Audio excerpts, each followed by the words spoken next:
This workshop 2 is about digital images for educational purposes, and I'm at a digital image here that I've got from the workshop pages. If I just show you where I got this from, I'm actually, if we went to Schedule and Notes and into workshop 2 about imaging, I scrolled down to find the stock photos at the free stock photos site, which is linked to on the workshop page, and I just went to Roam then and then found this particular image. Now generally you're probably going to be more interested in editing an image of yourself that you can put beside the online discussion messages that you leave for assignment 1.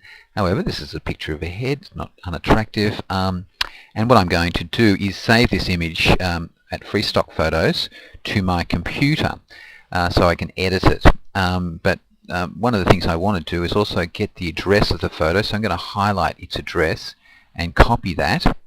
So I've just copied that to the clipboard that way, and now I'm going to right click on the image and copy the image to my computer by clicking on Save Image As.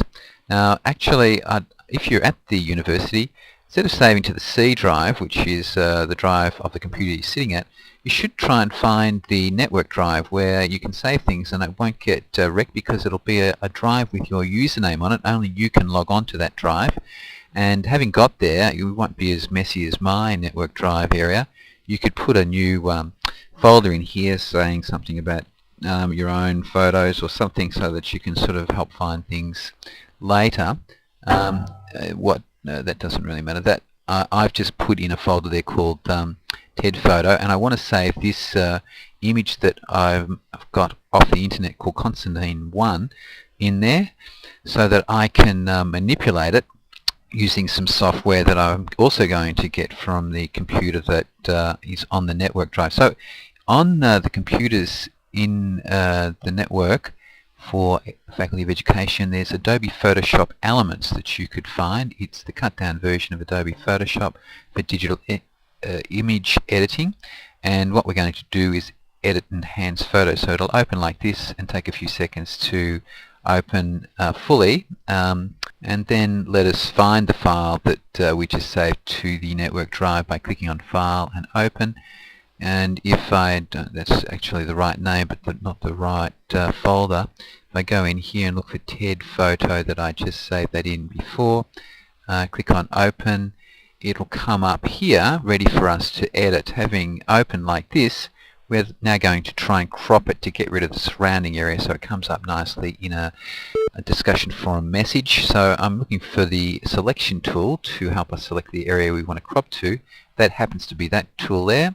So if I drag the icon that appears across the photo area that I want to keep from the top left-hand point to the bottom right-hand point, I get this selection window. Then I can go to Image and crop that image to that size, and now I need to save it to my computer, but for the web. In this case, because we're using an online discussion, we need it in a format that will actually be workable on the web, so we need it to be a JPEG image or a GIF image.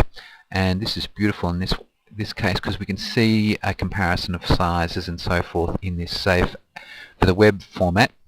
It's 17.6K as a JPEG. GIF is the only other real format that works a lot on the web, but GIF is generally for sort of graphic images rather than photographs, and so it doesn't compress it as well. It's 48.1K instead of 17K as a JPEG, so I'm going to save it as a JPEG. Its dimensions are a little bit too big for an online discussion message, so about 120 pixels wide is good enough. If this constrained proportions is selected, it will also change the height. Having applied that, we'll get an image roughly that will be useful in the online discussion. Having done that, I click on OK. It's then ready for me to save it in the same folder. It'd be a good idea, I suppose, in the just to show you that I'm still using that folder, not the one that I was setting up earlier. So if I save it in here, I don't want to overwrite the folder, the image that I'm working with, so I'll just call it something else. I might just put an A beside it. It is being saved as a JPEG. So Constantine 1 save, 1A save. It's now saved and it's ready to go in an online discussion message, which I'll show you in another video clip.